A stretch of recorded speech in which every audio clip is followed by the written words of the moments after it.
신입으로 들어갔는데 MZ다 뭐 요즘 애들 저만의 꿀팁인데 특히 세무사 사무실에서는 그냥 맹물처럼 지내야 돼요. 제가 일반 회사 때 10년 차였을 때 급여랑 지금이랑 큰 차이가 없어요.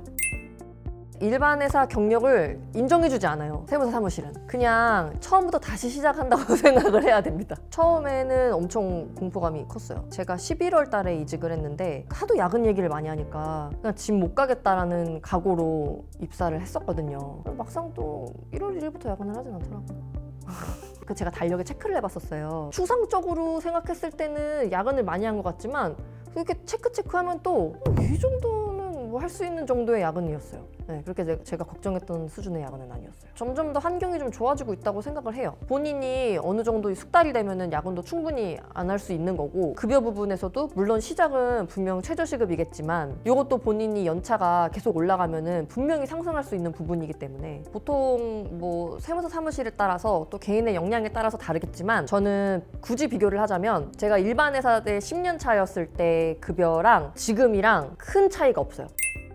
세무사 사무실의 꽃이 사실 법인세 조정이라고 하거든요. 근데 일반 회사에서 사실 법인세 조정까지 한다는 거는 거의 불가능하다고 보시면 돼요. 이 세무사 사무실이 경력을 되게 중요하게 생각하거든요. 왜냐면 1년을 지나도 결국 법인세 신고랑 종합소득세 신고는 한 번씩밖에 못 하거든요. 그 신고들이 가장 중요한 신고인데 저도 사실 법인세 종소세를 4번밖에 못 해봤어요. 저는 이렇게 생각해요. 제가 세무사 사무실 다녀보니까 일반 회사는 한 1, 2년만 지나면 내게 돼요. 세무사 사무실 3년이 일반 회사 1년 같아요. 세무사 사무실은 신고들이 다 상반기에 너무 몰려 있어요. 진짜 1월부터 7월까지 매달 중요한 신고들이 다 몰려 있기 때문에 상반기에 한 번에 몰려 있다는 그 압박감이 좀 큰 편이죠. 그래서 보통 하반기에 이동을 많이 해요. 상반기에 이동하면은 진짜 진짜 완전 상도덕이 없는 거예요, 상반기에는. 그래서 하반기에 주로 이동을 많이들 하죠. 보통 이제 입사를 하면 사수를 정해주세요. 진짜 완전 중요해요. 간혹 가다가 제 채널에 이제 뭐 사수분이 안 알려주신다, 그 정도는 너가 알아서 해봐, 유튜브 찾아봐, 네이버 찾아봐, 뭐 이렇게 얘기를 하는 사수들이 있대요. 그러면 저한테 이제 물어보죠. 그럼 어떻게 해야 되나 이렇게 물어보는데 근데 진짜 너무 안타까운데 진짜 와, 그러면 이제 진짜 이제 좀 앞날이 좀 캄캄해지기 시작하는 거죠. 사수를 잘 만나야 돼요. 네. 분위기는 저는 개인적으로 좀 자유롭다고 생각하는 편이에요. 뭐 솔직히 상반기에 이렇게 바쁘다고 말을 하지만 그것도 내 거래처를 내가 관리하는 거기 때문에, 한 예로 들자면 저희 사무실에 이제 그 어린 아이를 키우는 직원이 있었는데 단축 근무를 이제 쉽게 해주시죠. 단축 근무 뭐 한 9시에서 4시에 먼저 퇴근하고. 근데 일반 회사 같은 경우에는 그거 하나 허락받기가 굉장히 어렵거든요. 자기 거래처 일 스케줄은 자기가 맞춰서 할 수 있기 때문에 자기 일만 제대로 하면 되는데, 사실 자기 일만 제대로 하는 것도 힘들어 하시는 분들이 또 많아요. 근데 자기 일만 진짜 제대로 하면 돼요. 근데 일반 회사는 자기 일만 제대로 한다고 해서 되지 않잖아요. 제가 다니는 곳은 세무사님 포함해서 7명이거든요. 적은 곳은 뭐 세무사님 포함 한 3, 4명인 곳도 있고, 또 많은 곳은 뭐 20명까지 되는 곳도 있고. 저만의 꿀팁인데 특히 세무사 사무실에서는 그냥 맹물처럼 지내야 돼요. 그냥 내 색깔 없이. 너무 열정이 있으면 열정을 싫어하는 분들이 또 계세요. 내 꿈은 밖에 나가서 펼치고, 이 사무실에서 자꾸 내 색깔을 드러나게 되면 적을 만들게 돼 있어요. 좀 연차가 쌓이면 괜찮아요. 뭐라고 할 사람 없으니까. 신입으로 들어갔는데 내 색깔을 드러내면 이제 뒤에서 이제 수군대기 시작하죠. MZ다, 뭐 요즘 애들 저럴 줄 알았다, 왜 이런 얘기.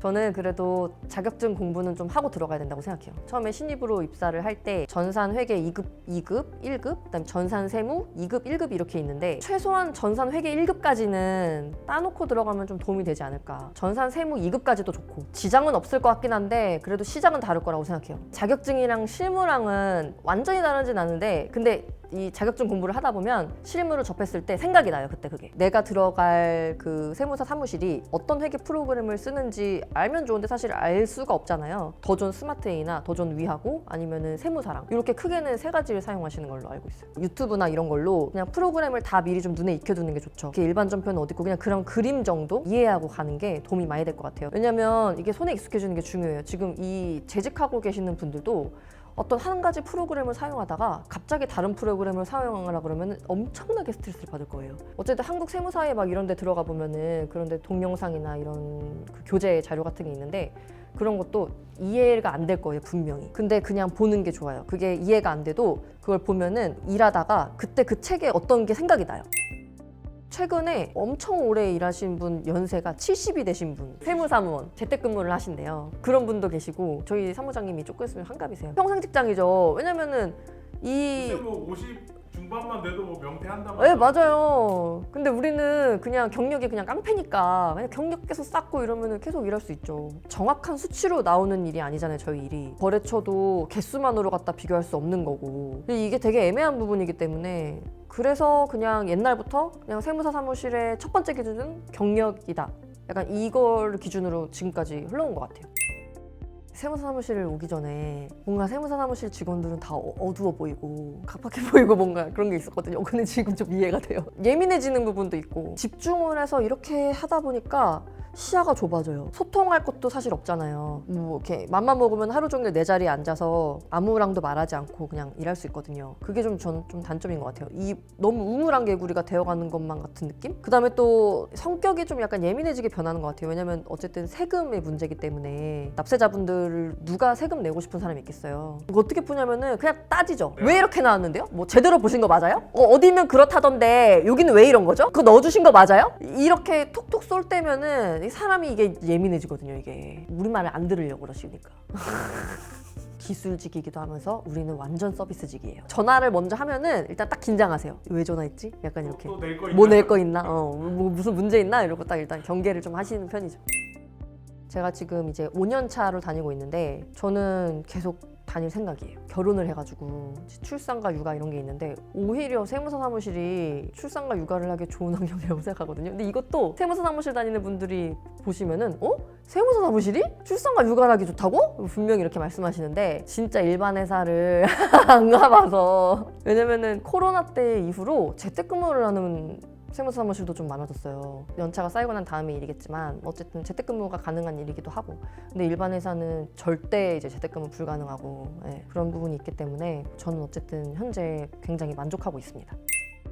세무사 사무실마다 다들 환경이 다르겠지만 이제 제가 다니는 사무실은 이제 복지가 엄청 좋아요. 생일이라고 용돈 주시고 뭐 명절이랑 뭐 휴가 때도 당연히 해주시고 그다음에 3년이 되면은 이제 세돈 주시고 5년이 되면은 5돈을 주시고 또 이렇게 7년 또 10년 이렇게 그렇게 포상도 좀 해주시거든요.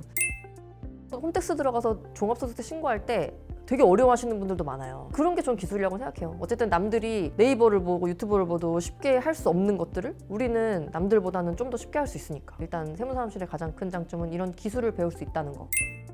안녕하세요. 세무사 사무실 다니고 있는 5년차 직장인이고요. 그 다음에 유튜브 먼데이지니 채널의 담당자 최경진이라고 합니다. 일반 회사를 10년 동안 다니다가 이제 좀 더 난이도 있는 일을 좀 더 배워보고 싶다라는 생각에 세무사 사무실로 이직을 하게 되었습니다. 아, 이 일 너무 어려워. 뭐 3D야. 뭐 약간 이렇게 말하는 거는 그렇게 말하고 있는 직업을 내가 하는 건 별로 멋이 없는 일이라고 생각해요.